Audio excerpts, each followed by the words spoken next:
Welcome back to the Final K, the official podcast of Flamme Rouge Racing, where tactics, tech, and tenacity all come together. I'm your host, Nathan Krake, and I'm going to be joined by the one and only Mr. Race Control himself, Rich Vale. This is episode 2, and things are really starting to heat up. In this episode, we look at the FRR schedule. Season 5 kicks off with Tour de France, 8 races in 9 days. We've got the Super 6 just around the corner, and we take a look at race 1. And we meet a special guest and the man behind Octaine, John Fitzgerald. So let's clip in and get into it.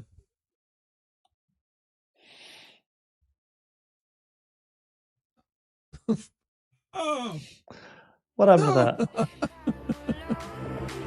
Oh, why I keep listening to that for? I don't know.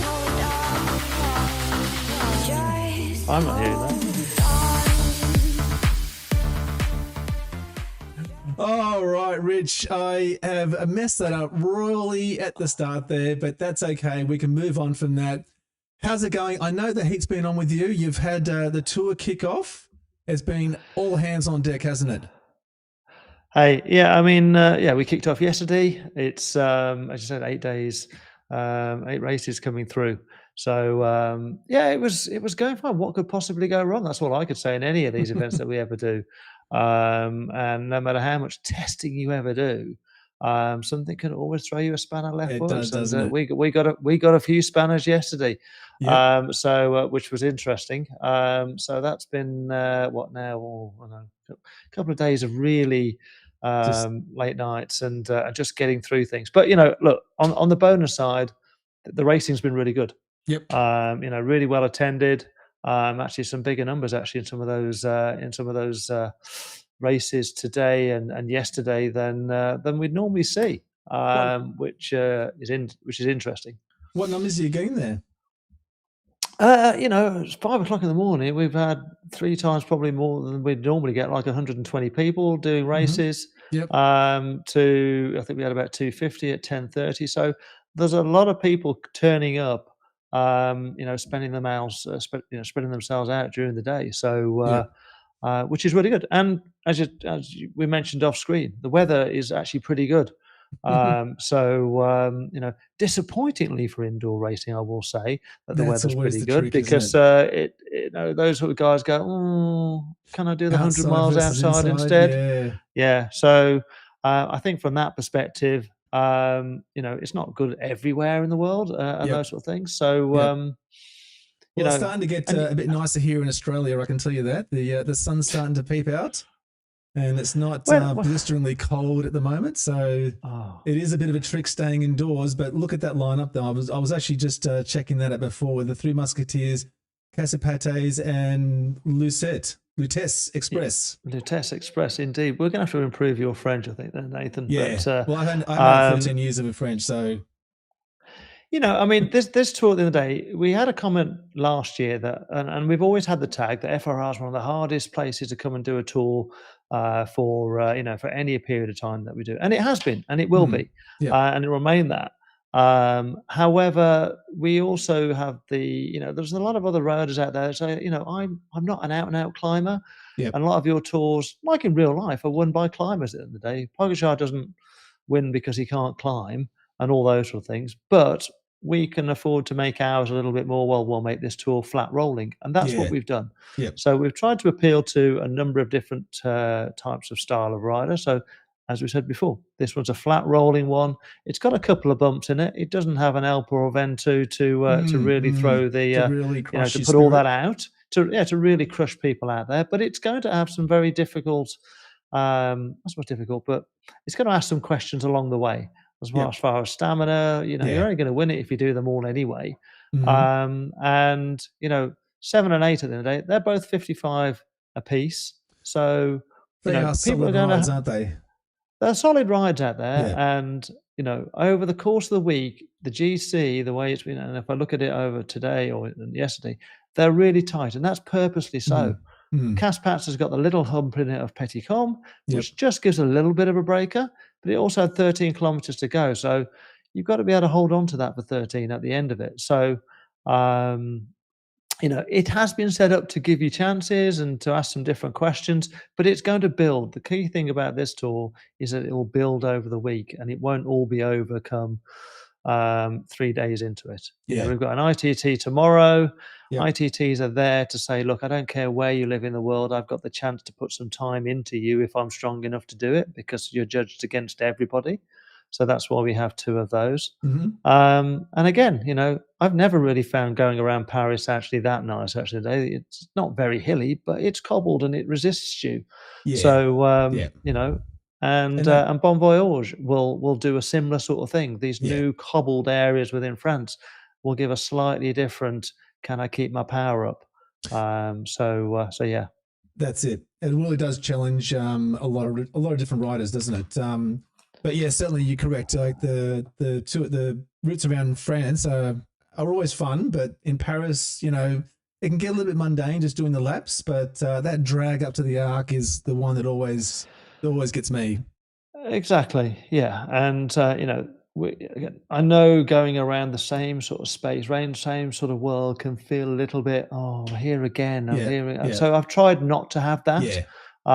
And fortunately, with Zwift putting in the new routes around France, it does give you a couple of extra options to go somewhere else. Yeah, and it does help.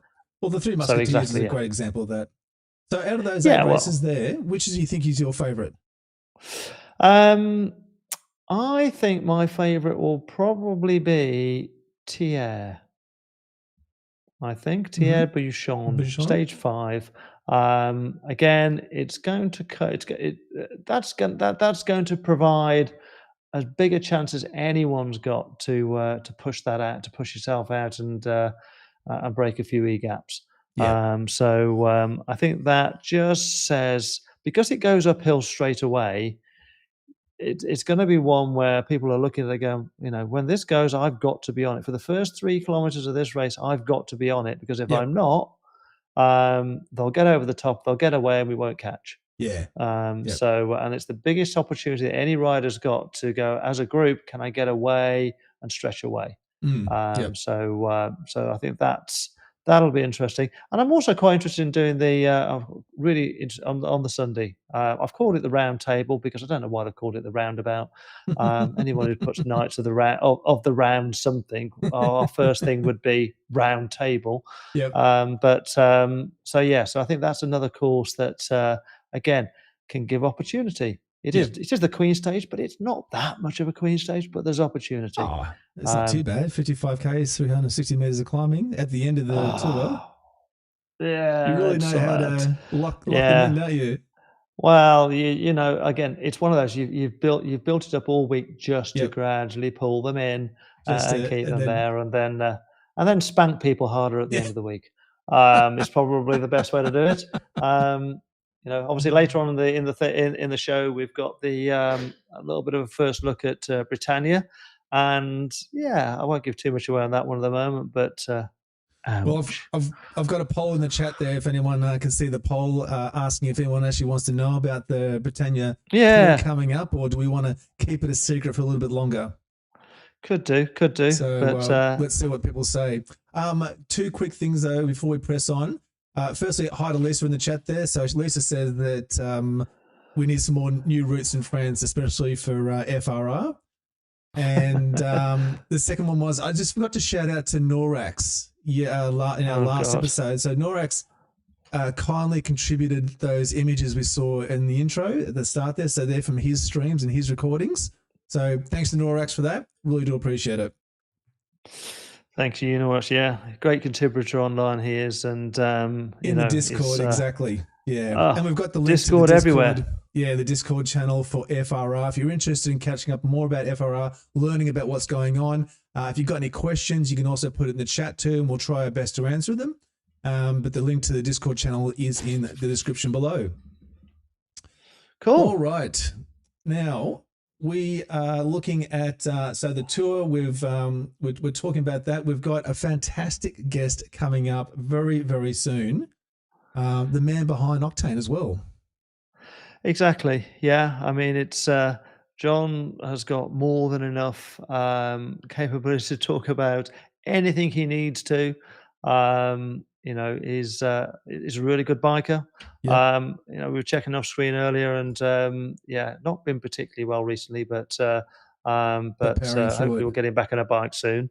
Yeah. Um, you know, um, it's difficult, and I won't say this too lightly. It's difficult for me to actually say I've come across someone who works as hard as John. Right. It's yeah. I mean, he's always available 24/7, even more than race control is during a tour week. But yeah, he's tenacious in everything he does. I think at the end of the day. So I think it'll be a great conversation to have with John Mm, shortly and on that sure. call. And Absolutely. yeah, And we're going to be talking about Super 6, but just on Super 6, we've got that kicking off on October 10th. So how's yes. that shaping up so far? Yeah, I mean, it's shaping up well. Mm-hmm. I think what we always see with events, and no matter how large we want to make the things, tours have taken 5 years to get where we are today, and to get 1,400 people, 1,300 people sign Mm. up to start this work, and whether they all turn up on Saturday is one thing, but at some point they've signed up, and they've only signed up in the last week. But that's taken 5 years to get to that particular Mm. point. To build to that point. So six are going to will take its time to build. We've Yeah. got a great structure, we've got great intentions, all of those sort of things, and we'll follow through with everything that we can do. Yep. And I think there's two things at the moment. I think over the next 2 weeks, which is why we've got more teams coming through, and those leagues will build out.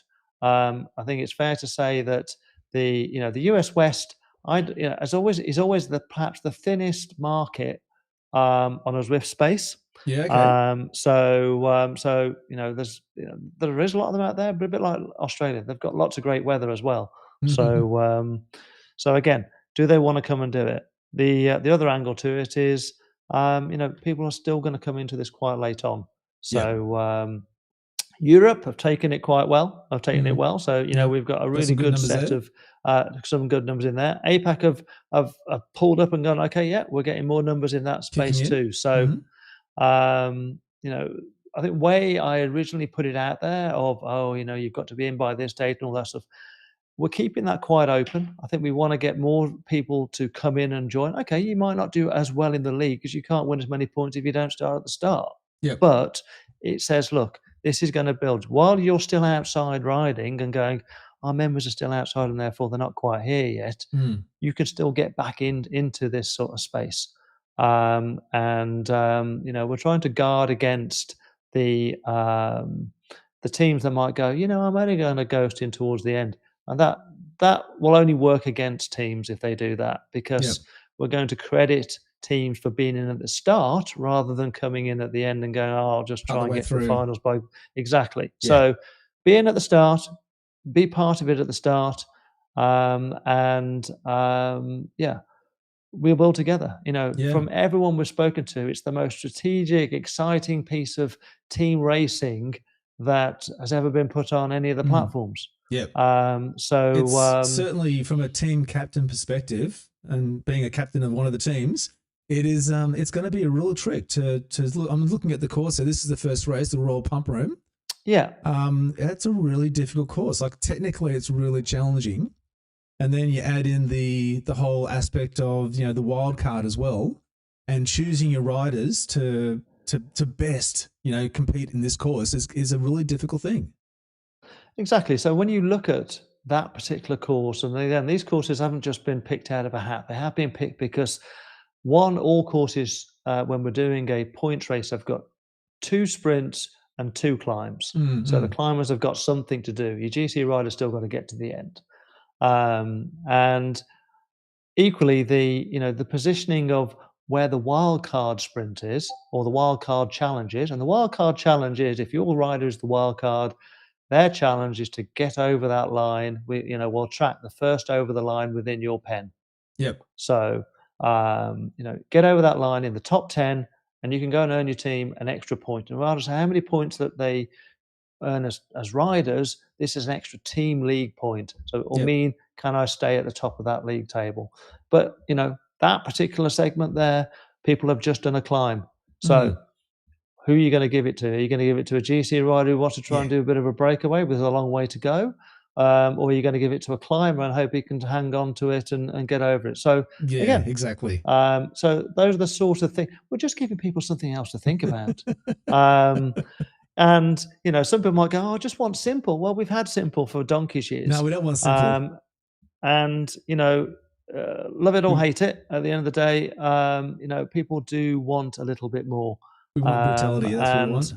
Yeah.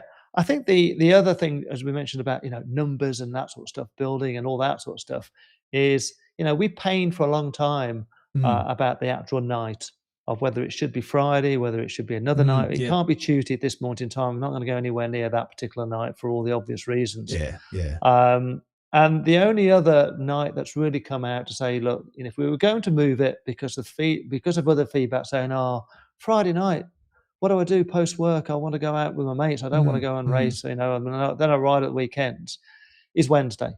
So if at some point in time it's to move, to encourage even, to take that, I like to Zwift between Monday and Thursdays, then that's only to expand it and to bring even more back in. Because people are there. Think Wednesdays, That would be, that would be the other natural place to go because, but look, we are where we are at this moment in time. On the 10th, we've got a great show. Just to say, we've got ZMS doing the, the production on the back end of the live stream. We've got a great comment. Live coverage of race 1, isn't it? Yeah, and we're going to live coverage the 1830 European one. It's got the most in there. We've got a full A team set. We've got a full B, C, D, and E's building in there. So we've got a lot of riders in there, and a lot of strategy to go. So it's really building out. So we've got hopefully yourself, unless you can tell me no, on the microphone. Well, I was about to say we've got Emma Martin as well commentating, and the one and only. Yeah. I'm not sure actually. I'll check with you. I should have asked Emma the other day. Should I refer to Emma as Dr. Emma Martin, actually? I'm sure, maybe Emma will tell me afterwards, actually, but I'm sure, I maybe I've dreamt that, but I think it is that. I think technically that's correct. I remember asking Emma when we had her on our podcast a while back, and Emma, being the fantastic person that she is, was nonplussed about it. She wasn't certainly getting bent out of shape that we weren't referring to her as Doctor, but at the same time, I think we should slip it in there just for the officialness of it. I think so. But also, but she's a wonderful commentator, so very knowledgeable, and we'll be looking to make a really good show. I'd love to be on the stream myself, but you never know. I might be racing badly actually on screen. We might have to catch you on camera there, making a breakaway. I might look a little bit better on a. I don't think I'll be making a breakaway. So no. But not even for the sponsors. Oh, go on then. Never thought about it like that. Ernst has just jumped in the chat and said thanks for all the arrangements. He's really appreciating it, and Michael as well. So Michael Steelworthy there too. Yeah. So thanks to everyone jumping in the chat, which is really appreciated. I think we should get John on to here, and because he's in the green room just waiting for us to bring him in. So let's introduce John. Yes, the one and only Mr. John Fitzgerald. We are on screen. Pushing all the wrong buttons today. We were on the screen, and there he is now. John, welcome. Thank you for joining us on the show. Really appreciate your time. We know that you're not feeling the best. You've had a little bit of a bad run with health, but you've been absolutely smashing it out in the bike, though. Well, I guess so, a little bit. I just came down. Been traveling a lot the last probably 3 weeks, and it's finally caught up with me. Trying my best when I travel to stay away from sneezing and sniffling and everything like that, but it did catch up with me this time. Yeah, okay. So John, look, let's just get into Octaine and talk quickly about that. It's certainly something that's been fantastic to watch, and the development of the relationship between Flamme Rouge Racing and yourself there. But look, give us a bit of an overall mission or a vision of what it is. Of what Octaine is. Yeah. Yeah. Yeah, boy, how long do you have? Long as you need. Yeah, exactly. It's sort of a culmination, I would say, about things that affected my life in a personal way, and things that I've tried to do to overcome certain things. And most of my time since my professional soccer career, I became a lawyer for a while, and just trying to stay up on fitness was important to me. Staying away from injury and stuff. And I really, about 10 years ago, found this beautiful thing called bike racing, and I've become obsessed with it. It's something that I don't, knock on wood, don't generally get injured from. Get very great CO2 exercise, have a lot of fun. Like, to me, cycling outdoors and in competition and indoor are just extremely fun for me. I've met some great people whilst I've been racing, both on my team and off teams. I enjoy the shenanigans that go on. I enjoy the camaraderie. I enjoyed the just team kind of things that people do to one another, and also the strategic nature of Zwift racing and digital racing. I did not really realize, probably until around 4 years ago, how important tactics were. And these algorithms that these companies have built are solid. They basically, the inputs are what the inputs are, and the output is exactly how it is outside as well. And I'm extremely indebted to those companies for what they put together for us. Yeah. No, it certainly is. It just ticks all the boxes, doesn't it? With racing and both indoors and outdoors.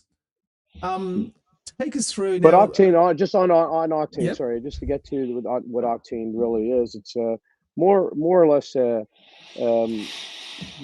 internet has become clouded with all sorts of things that people are unsure of, and what I really strove to do, and also part of my career has been in the online gambling world, and the questioning of random number generators and transparency of wagering and competition is probably the number one thing that people speak about. So my vision is for Octaine to be that brand on the internet that people can trust. Even in some of my races, I get beat to the line, and there's always people questioning somebody's weight, and were they in the right category and stuff.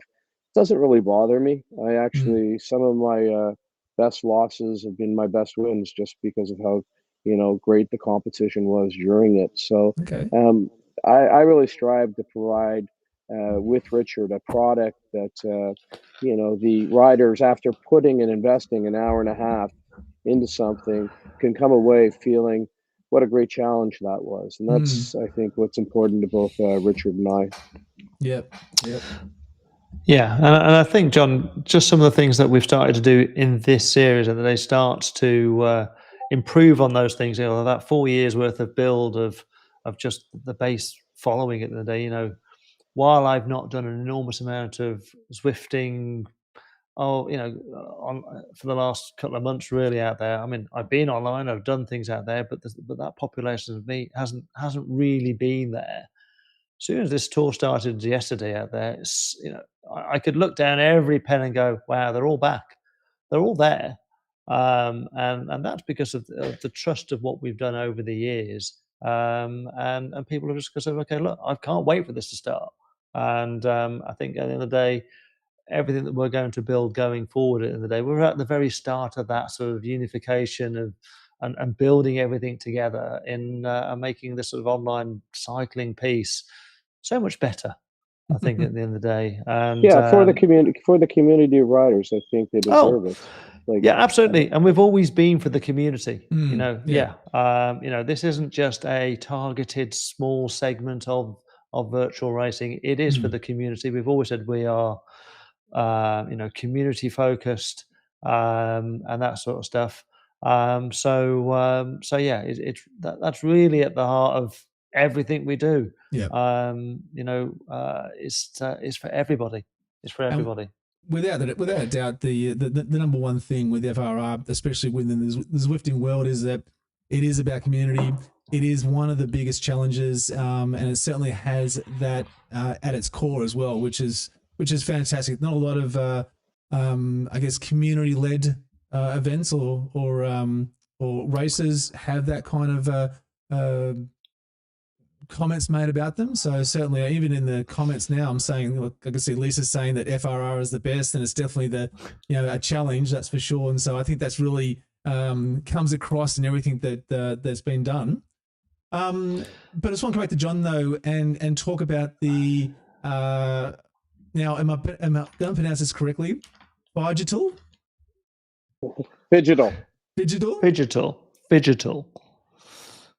What's Digital? Take me through that. Well, it's a debate that Richard and I have been having for a little while, actually, again, just before this telecast. But, esports for me is something that you actually have to get off the couch and do.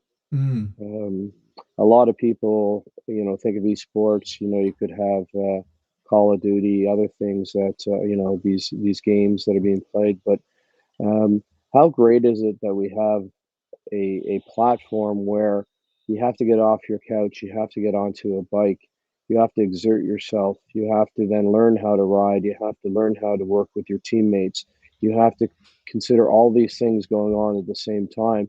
So it really is the intersection between physicality and the digital world. I truly believe we were debating there whether or not things such as cross country running or marathon can be done on a platform, which it does. We know it does. But in terms of something to this sort of scale, where the algorithm picks up draft, weight, steepness of hill, downhill. Like, I'm a light rider, and I always thought I was built to climb. But I've noticed actually over the past probably like 3 years, I've become more of an all-rounder, a bit leaning towards on the punchier side. But maybe that's the way my body has changed, the way my riding skills have changed. But I know that if I don't get to that hill behind somebody large, then it's going to be difficult for me to get down that hill with pace. And these are things that, like, I just think are an amazing. Besides the physicality, the mental preparedness is very, very important. I've lost races because of mistakes that I've made. I've lost a wheel thinking I'll catch onto that wheel. I got a strong, 4-minute power, whatever that might be, but it doesn't always work out that way. No, I mean, one of the things, John, sorry, Nathan, I was just saying, one of the things that, John, you sort of, you've mentioned before is, you've clearly got a great understanding of how that sort of, that racing works. And you're, as you've said to me before, you take your stuff wherever you go, because you enjoy it that much. And if you happen to be out in Europe somewhere and you want to be out there for a week or so, then your bike comes with you and your trainer comes with you. So you're really, honed into racing wherever you need to race, as long as you're fit, of course. So again, I think if the racing hadn't caught your attention as much as that, I don't think you would push yourself as much to do it. No, but it's the way I'm built, unfortunately and fortunately. Yes, you should talk to my family about my bike coming along trips with me. It's not the most enjoyable thing for them, especially when we're waiting for the oversized luggage, hopefully, to show up. There's many trips where the bike doesn't seem to show up, and I have a race tomorrow. But I really, I'm not one for going down to the shops and visiting things that I've seen before. I've had the luxury of playing for my country and traveling all around the world playing soccer, and seeing a lot of places and stuff like that. So I've had that experience of interaction. But when I go to countries now, I love, especially when I go to Italy or France, instead of going around seeing the sights of Paris, I like to get out into the hills. I like to go for rides, like to challenge myself, and just meet new people. Last time it would have been, I guess, sometime in May. We had a family trip celebrating my son's graduation, and we made our way over to the south of France and into Italy during the Giro Italia. And I was out riding in Villefranche, and saw some of the hills where Tadej Pogacar has owned every KOM, and just being on some of those hills and not really dreaming I could ever get up the hill at a speed that he could, but just seeing the routes that these guys do day in and day out, where a lot of these people live. It's just really, really exhilarating, exciting for me. Speaking of riding, you were out in France recently with Rich. Yeah, How uninvited, actually. Uninvited. Well, it was a sort of invited and okay, I'm coming over to see you. Yeah, it was it was a great time. So yeah, it was. My team on Zwift is Psy Racing, and Racing, okay. yes, just a little shout out to you lads out there and ladies as well. Yep. So I was speaking with one of the brothers about just all the moaning that was going on about certain of the tours that were being held, and just about I love this thing that much. I put that much time into it. It'd be great to work with somebody, put some financial resources and time and energy and assets behind something. And I was introduced to this gentleman called Richard Vale. And Richard came to me with great reputation.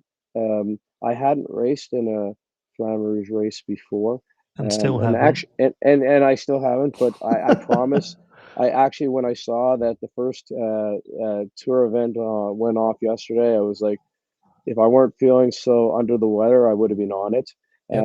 But I, said to Richard, he was heading over solo to France to go up Alpe d'Huez and Mont Ventoux, and I said to him, "Would you mind if I joined you? I'd love to talk to you about the things that we could do together." And I said, if I beat you up the hill, you got to follow what I say, and if you beat me up the hill, I'll follow what you say. So it was game on as soon as we got there. I don't remember that little side bet, but let's. Well, hang on. But now I need to know though who won. There was no winner. Actually, to be frank, I left it all out there on the first from Bedouin up the hill. It was each year I go back to Ventoux and try to beat my time. So I gave a little heads up that I'm going to just go all out. And Richard, I did not make it up 3 times during the day like Richard did. He's quite an animal. Monster effort. Absolute monster. Absolute monster. And so I let him do that. But I'll tell you something, I can't keep up to him downhill, that's for sure. I think there's downhill at the day is, and even I've scrubbed stuff off over the years because of coming off. Coming off downhill hurts a lot more than it does going uphill. And there's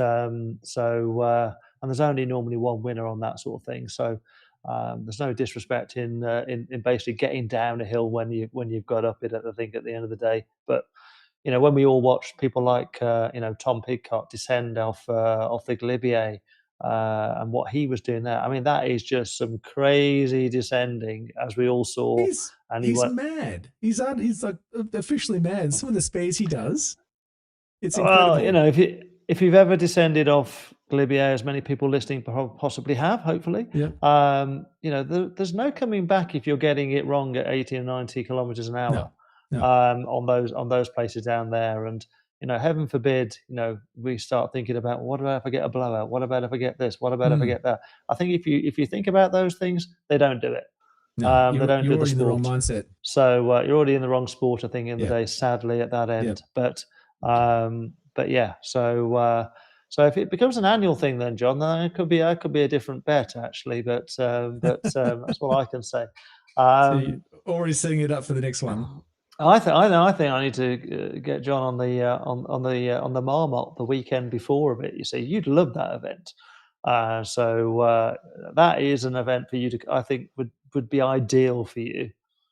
Definitely, I'm game. I'm in. Just tell me when. Just tell me when. Okay. All right. Okay. And so, can I ask a quick question then, John? What bike have you got? What are you riding at the moment? I was fortunate, very, very fortunate that my local bike shop, Bike Depot, was able to get me an SL8, the Bora Hansgrohe Team Edition. So wow, the white one's absolutely gorgeous. Yep. It's such a great all-around bike. I've been riding the Athos before that. That I think for somebody who wants an all-around ride, the S-Works Athos is such a comfortable ride. But the SL8 is special, and there's probably a reason that everybody in Zwift is actually riding that. It's interesting now at start lines. That's the only bike that I see people riding right now. So it's I don't know if the sponsors just paid a lot of money or people are choosing that bike. It's the only bike I'm riding at the moment. So, and it's I've got it fully upgraded. So it's quite special. It is, and I use that one in life as well. So it's it's a great bike. Well, that's but fantastic. I need to get refitted. I was out riding in Vancouver about 2 weeks ago. Actually, 2 weeks ago yesterday, and I do. It's one of those things I think about riding is consistently just with the knocks and stuff like that. That little things get out of place, and I do need to get back in for a proper fitting again. When you say you're out in Vancouver, was that for the that Vancouver? What do you call it? The Fondo? The Grand Fondo? Yeah, I was out. I was out for the RBC, the RBC 2025, the Grand Fondo, and not just the Grand Fondo, the Forte. And I don't know if people understand the Forte. So you start out the race with a climb up Cypress Mountain.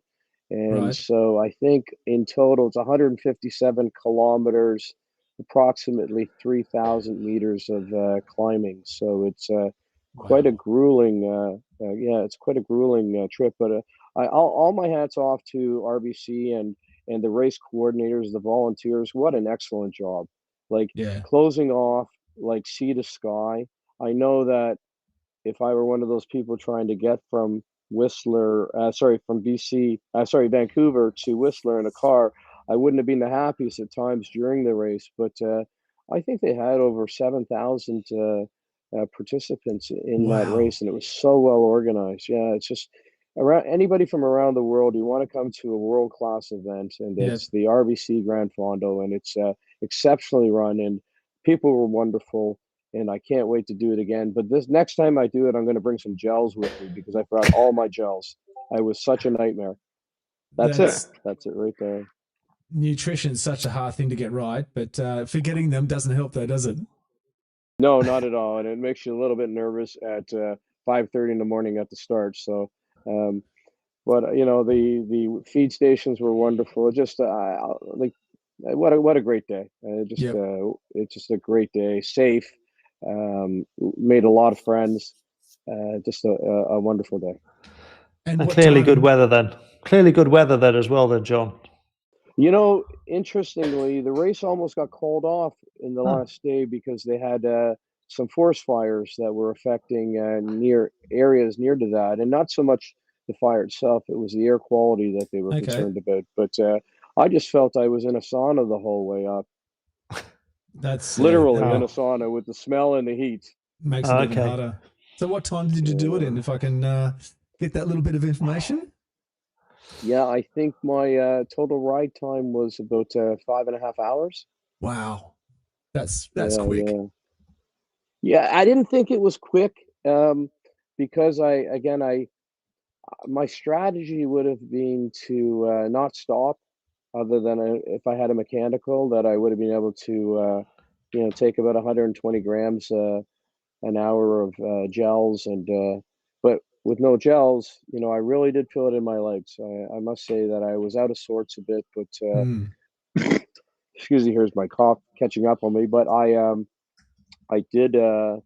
I just put it back. I remember one of the last things my wife said to me before she wished me for farewell. I don't know what kind of farewell it was, but she said, just don't do what you do, which is go for it. And she said, just enjoy it and finish it. And when I had forgotten my gels, and I think my mentality changed a little bit. But I was just going to go out there, enjoy it, and finish it. And Mm. it was very good to see that finish line, and I bet. the amount of extra power I had at the finish line, because the finish was quite. There was a lot of people there, so I put on a bit of a show, I guess, at the end. That's it. Got to look good. Zip the top up. Get out of the saddle a little bit. Yeah. No, I actually zipped it all the way down. He does like doing that as well. I must There admit. we go. But So it leads into a question I got then about sort of, Octaine and the future of sort of, virtual racing. How do you see that sort of playing out? Yeah, I see there's an intersection. My most of my business things that I've done in my life have come from things that I've recognized in businesses that already exist. Mhm. When I ran a few of my gaming companies, I saw aspects of things we could make better that would make the overall experience better for everyone. Um, I think that for me, competition is the real motivating factor for me to get on a bike. I'm not a person that can go to the gym and run on a treadmill for an hour. I'm just not that sort of person. Now, if you put somebody beside me and there was a bit of a challenge, yeah, maybe there is. Same thing with golf. Yeah, I feel strongly the same way with golf. It's like uh, in terms little bit of a wager, a flutter here or there on a round, on a hole, presses here, presses there, makes things a little bit more fun. So I see with virtual racing a a place to be between the software platform supplier and the customer.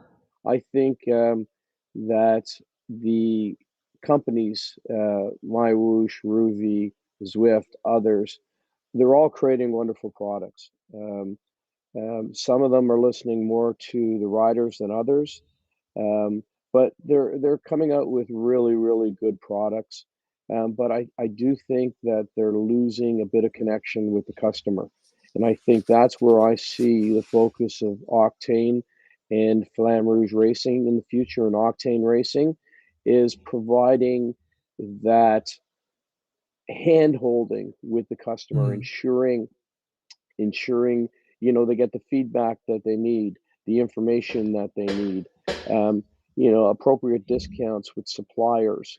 Yeah. I'm trying to create with Richard's help, trying to create an environment that really listens to the rider first, and I think if we listen to the rider, and then that gives us the power then to speak with the platform providers and give them better insight as well. And I do feel badly for existing Zwift race coordinators where, they're getting bombarded with hundreds of requests for different things. Check this rider out. There's no way they're in the right category. That's to me. I, that stuff sorts it out with community, Mm. and that's sort of what Richard and I are trying to bring here is a community of transparency. Like there's no better indicator of somebody not participating in a race in the right category if the community recognizes those individuals. Most people who race in Zwift racing belong to clubs. Generally, I can spot a difference between a 75 kilogram person and a 65 kilogram person. It's pretty easy. And I think that's sort of the one last bastion about digital riding. There's technical things like uh, crank length and others, but weight, I think, is something that I know digitally we can ensure there's good reporting. And other than that, the velo scores, people who may be not putting in great efforts, there's a history of that. That's the golf industry and slope ratings and handicap systems have really nailed that. So it's very difficult now to show up to a member guest or something and have this edge anymore, because all your last 20 rounds have been looked at by the club professional. Your handicap has been determined based on the slopes of those courses. So there's a lot of little things digitally we can do, and all I want to do is provide people with a very fair and transparent race, just so they can feel good about themselves, they can rate themselves. Yep. I think Richard will be one of the first people to agree with me on it's just kind of nice knowing where you lie. Because I want to see how I improve. If I can't see improvement or measure improvement, then I'm not so interested. Yeah. And so that's one of the things that Richard and I are vying to provide to our users. And I think, John, just to add to that, the day, it's as you said, it's something that we've all experienced over the years of racing, the same as you, Nathan. I'm either winning or I'm losing against people that sometimes just think, well, okay, I'm not sure it's even a fair race I'm going into. But so we've done things over the years to try and do more on the verification. We're doing certainly we started our verification, a different level of verification going into this season. So it's really key that it's a key thing for all sort of serious people who want to race, no matter whether it's just for fun or whatever else. You still want to know that it's an above board sort of racing space. And don't get me wrong, there's still lots of work to do. Yeah. One of the things that you were mentioning there, John, is the from bringing our unification together, or our the Octaine and FRR. Everything that Octaine has a global company. We're now going to get access, as you said, to some resources that can really make the experience for the community, for riders, that much a different community, a different experience that they've never ever seen before. Okay, we're right at the start of infancy of starting all of that, but the experience online, to be able to access discounts to things, to be able to access things that we've done a lot of this in our own closets and our own spaces. Yep. We're going to get a more corporate feel. Okay, we can already see with the logos and the design work that's going on, that there's a lot of thought going behind how we want to present things, and it's not just thrown out there without any thought whatsoever. This is a unification. I don't think of a better word for this one sometimes, John, than the unification. I feel so like we're coming together but we'll come out of that.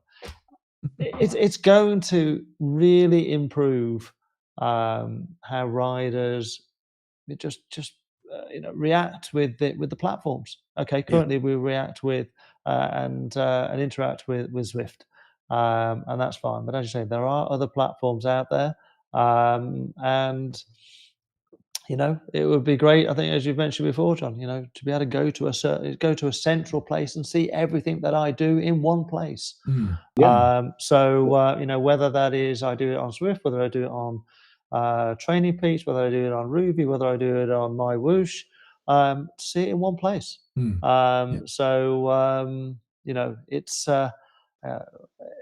It's just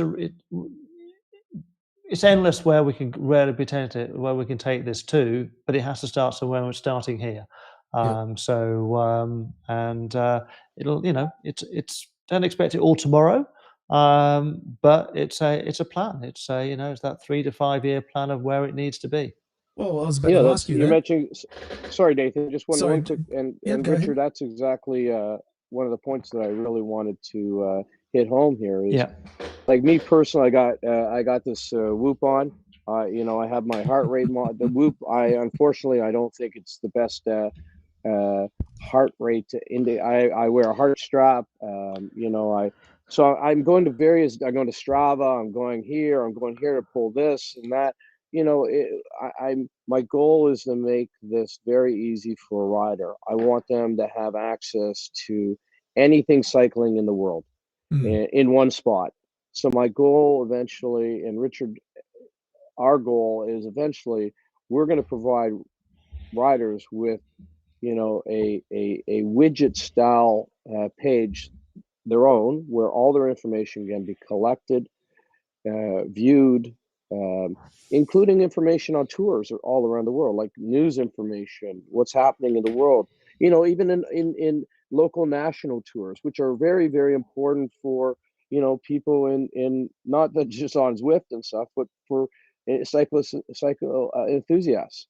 Just getting that information is very hard to get in one space. So, I have a tech background and the things that we've done, and I have our team putting out a 3-year vision of where we want to be. It's going to be quite exciting when we get there. Yeah, and I will say, it's an enormously exciting space. The conversations I have with the Octaine team, and bless you, John. Thank you. Sorry, that's okay. That's why I'm outside here. That's why you're outside, exactly. It's scheduling it all in and think, okay, we can't order that tomorrow, and we don't intend to, and we can't. But it is going to come, and it's going to, we really would urge people, watch this space, join this space, and just see how things are going to develop, because it will be unlike anything else that we've seen so far in the space of virtual cycling. But Absolutely. It's not just virtual cycling, which is where really the digital comes into it in some respects, because it's not just about digital stuff. It's about the physical too. Lots of things to come. Just on that, I've got Octane's social accounts listed in the description of this video that you're watching below. So if you're interested in catching up and keeping up to date with what's going on, check out the description. The links are all there. Go and subscribe. Yeah. We're also in the process currently of developing some really interesting play for fun games for cyclists as well. We've acquired a company recently in the United States that does that gamification for in-stadium applications, and we're working on some really, really exciting stuff. And I think just stay tuned and be patient with us. And I think there'll be a lot of really neat things for our users to see over the next little while. Well, that sounds really exciting. And it is. I mean, I've seen the stuff out there, and it is really exciting in what those guys can do. So I think John, if you had to have one message that you said, okay, I'm just going to leave you guys with this out there in the world with this now, would there be a one thing that you'd say? Although I think actually you actually just said it, if I think of the day, which was for me, and I go, okay, I'm not going to put words in your mouth. I hope you're going to remind me. Stay tuned. This is going to be an exciting space, and there's a lot to come. I think at the end of the day, that's what I see from our conversations and our work together so far. Is it's inspiring, because no one's had the balls to think about it like this before. I think all the hats off to all the mom and pop race coordinators who have put together such a fantastic product over the last little while. And we've learned a lot from watching those events and riding in those events and participating. And, we're going to, try to get this amazing sport called, e-cycling, which truly to me is the number one digital sport. I can't, again, there's running on treadmills where you can compete. There's probably rowing as well, but this sport is so far out there. The amount of money these software development companies have spent on their platform, with the likes of Zwift's having up to 1 million active users per month. I think it's only going to grow. The competition is going to grow. We're going to get better products. And we're going to be there for the customer. We're going to ensure that the customer experience is the best that we could provide, and just give us the opportunity, and be patient, but you'll see changes on a monthly basis. That is going to be fantastic. Now, Rich, we had the poll running. Just want to come back to that really quickly. It looks like everyone wants to know what the tour schedule is. Maybe I won't want to tell them. Do you want to maybe I tell don't want to tell them. Oh, maybe I don't want to tell them. But no. But John, okay. I mean, that's great, John, for all those things. I think what we're going to do now is going to move into the closing down piece, which is, but we're also just going to cover on a couple of things that's coming up. Obviously, we've got 6 coming up, and the first one we spoke about that on October 10th. So that's going to be huge for us in there. There we go. There it is. Before you lads kick me off, there it is. There we go. Look at that. There it is. So what John is demonstrating on screen is again, our subscriptions open on 1st of October. So John and the Octaine team have crafted the hat that we've seen the image for, and now we can see in reality. So it's there. So simple as sign up for the subscriptions. You're already into 6, and what's on John's head there can be yours. So it's probably the easy way to do it. So our subscriptions are our own. I'm not trying to sell it. This is very much your choice. But thank you, John. Just a second. Actually, I just saw one of my hairs get out of place there. Oh, good grief! Makeup. Oh gosh, you're just making me feel really bad now. Yeah, exactly. You'll need one for the sun down there anyway. Excellent. Yeah, absolutely. But we covered it off last week, in our last episode, Rich, when we talked about the whole subscription model that you're venturing into. And I just want to remind people that maybe who aren't familiar with it too much just yet, that it's completely sort of separate in terms of you can still participate in all the races, you can still join up all the events, nothing stopping you from doing that. But for those that do want to get on board with the subscription, you get that cap as part of it. You get that cap as part of it. Yep. When I look at that, what we've got our own store that we'll be selling stuff through, which you can obtain discounts through from the efforts that you're doing in all of our events. We've got the Level store, which has got a load of team store stuff again. So it's not restricted just to FRR stuff. It's any team stuff. Yep. You can use it against. And I'm also pleased to say that the Verge Cycling are back on the table. So Verge Cycling had a little bit of a wobble when something came out of the US on some trade things, but they're back on the road now. So we'll certainly have those 3 options for people to hold stuff. And I'm pretty sure I'm right in saying, John, at some point in time we're going to have an Octaine options as well, potentially for people to buy stuff.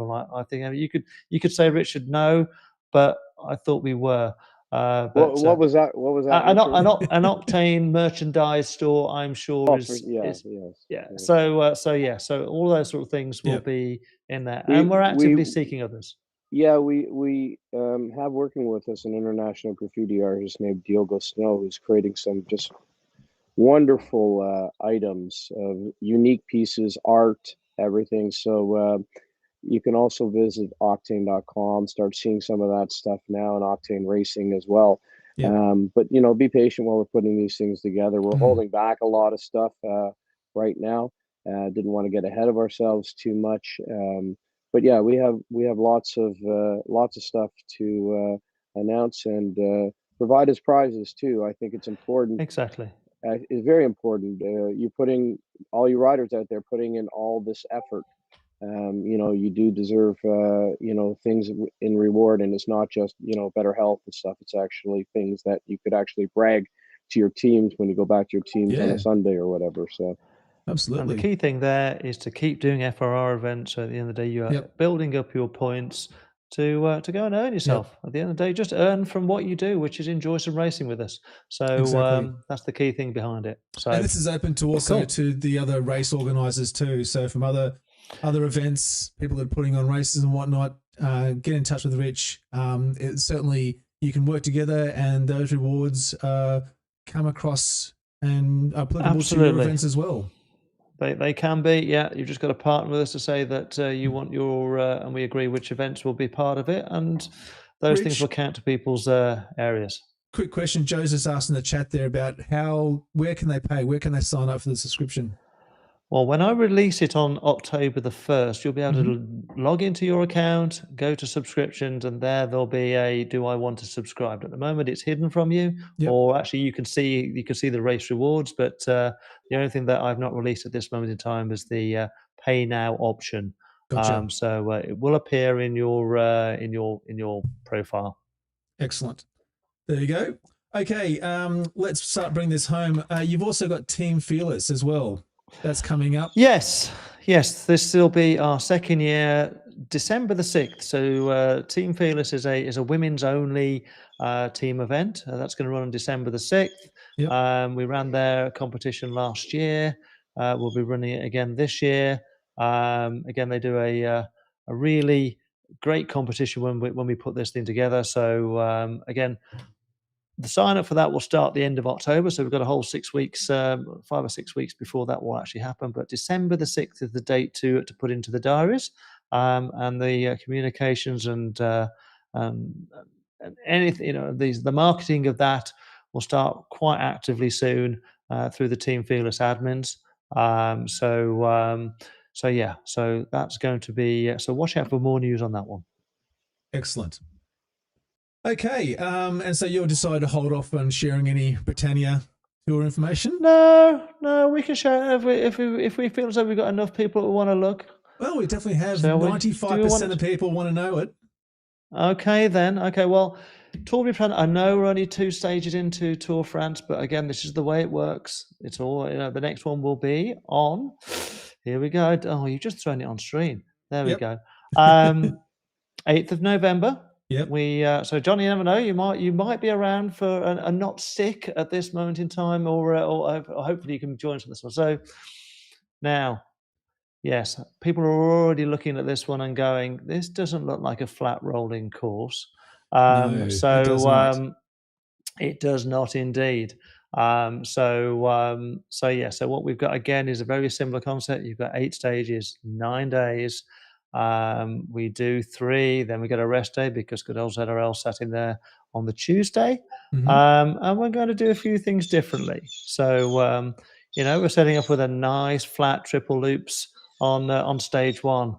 And albeit there's got Leith Hill in there, we should have done Leith Hill, John, but maybe when we're in London next time in the sun. Well, I see the pump room there at the end. So pump about that.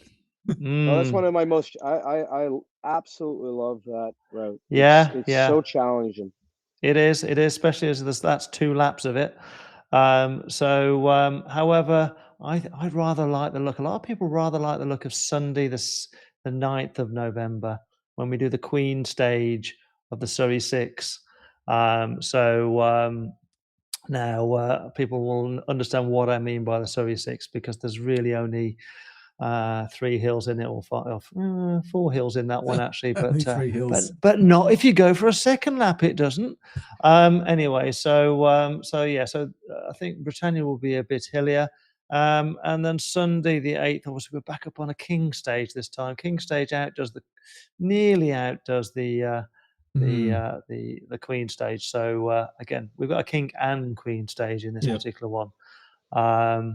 Now, I'll have to blame James Bailey on one of the stages on there. He did tell me that one stage there couldn't do as a loop, so I needed to replace stage 6. And I thought, let's go for a little Richmond loop around. That one will be quite interesting as an ITT. Again, we tend to choose courses that you don't do as ITTs. No. And so if anybody knows what that looks like, well, exactly. So if you know what that course looks like, you'll know exactly what you're going to be left for. So I think that is basically 3 loops of little cobble climbs of Richmond. Now, I know Richmond isn't actually in the UK and Britannia, but actually, as people said last year, Richmond is in the UK, and it's just a play on words. So, so yes. So yeah. I don't So know again, I don't think Ted Lasso knows that. maybe not. No, but then he does call things Leicester, so instead of Leicester. So, but look, again, all of these things out there are there to just to stir some emotions, and that one will certainly stir some legs. I mean, I actually quite like the Glasgow Crit, and the reason why, it's because that course then will become carnage. 10 laps round there will become carnage. I'd like to see a little bit of carnage as A's and B's start overlapping everybody. And it'll almost be a bit like watching a Belgian sixes, where you desperately see riders trying to hang on the back of an A and a B to get a bit of a pull down the road. Maybe they can bridge back. Is what we've seen before. But for the maybe the 60 seconds they can last. So there's a lot in there. Getting that changed to the Glasgow crit reverse. It doesn't give me the same. I know it doesn't quite give me the same options on segments. Oh, that's the problem with the reverse. Yeah. So, but otherwise, yes, I know what you mean by that. Yeah. So, but yeah, I mean, I suppose I could always change it. But that looks like a fantastic list you put there. It's and I think the two numbers at the top are in small up there. So bearing in mind, in France, we are doing 312 kilometers and 1,900 meters of climbing. Yeah, I think I surpassed it. Let's just say FRR is back in Britannia with a little bit more ascent. Domination.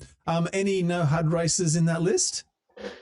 No. I'm keeping the I mean, the specialties as we're doing in 6, we're keeping to 6 at this moment in time. So yeah, we'll keep this as a you can see everyone's pain and the whites in their eyes. So yeah, well, but you never know. Yeah, cool. There's Britannia. We'll be posting that up soon. There we go. So for everyone that's in the chat that just got to look at that, let us know what you think of it. Is it going to be fun, or is it going to be eye-wateringly painful? I think it's called FRR Type 2 fun. Yeah. So exactly. Everyone thinks it's going to be great. All right. I think that's close to it, isn't it? We've got. I'm just checking. It is pretty much it. I think. Yeah, I think we've. I think the last thing I'd want to just put out there is November 2nd. Yep. November 2nd will be the next one of these. Yes. And all things being fair, which is just ahead of the. So there'll be a few things that we can talk about then. We would have done all the done the first round of the Super 6. 2-3 round, first 2 or 3 races anyway. Yep. And I think at the end of the day, given way it'll work with Christmas and all those sort of things like that, we've just got to decide when I need to talk about Triquetra. Yes, so, well, that was asked about in the chat there. Certainly, Darren there chimed in. He wants Triquetra back. Triquetra, as I've put out there, will be back in April next year. April. So April is when it's going to come in. So we'll do a grand tour like a grand tour should be done. Perfect. That is going to be great. Okay, well, that's it. Let's wrap this up and bring it home. Again, thank you very much, John, for joining us. It's been fantastic talking to you. I do hope you get better.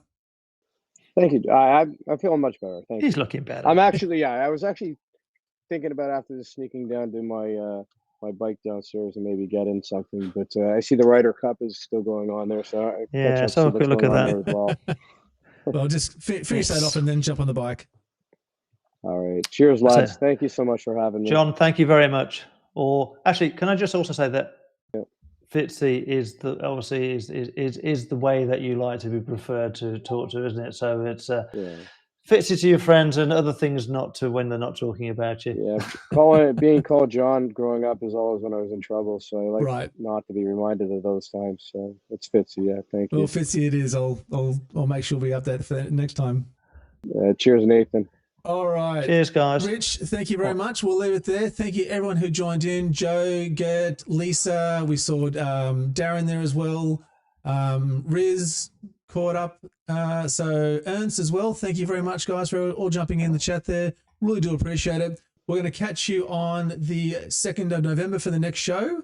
But in the meantime, have a look at the socials, connect in, subscribe to Octaine there as well. And if you haven't connected to our Discord channel, the link is in the description below. Jump in, say hello. If you've got any questions, you can ask them there. Otherwise, we will catch you in the next episode. Thanks. Tour on. Good Bye. riding, everyone. Cheers.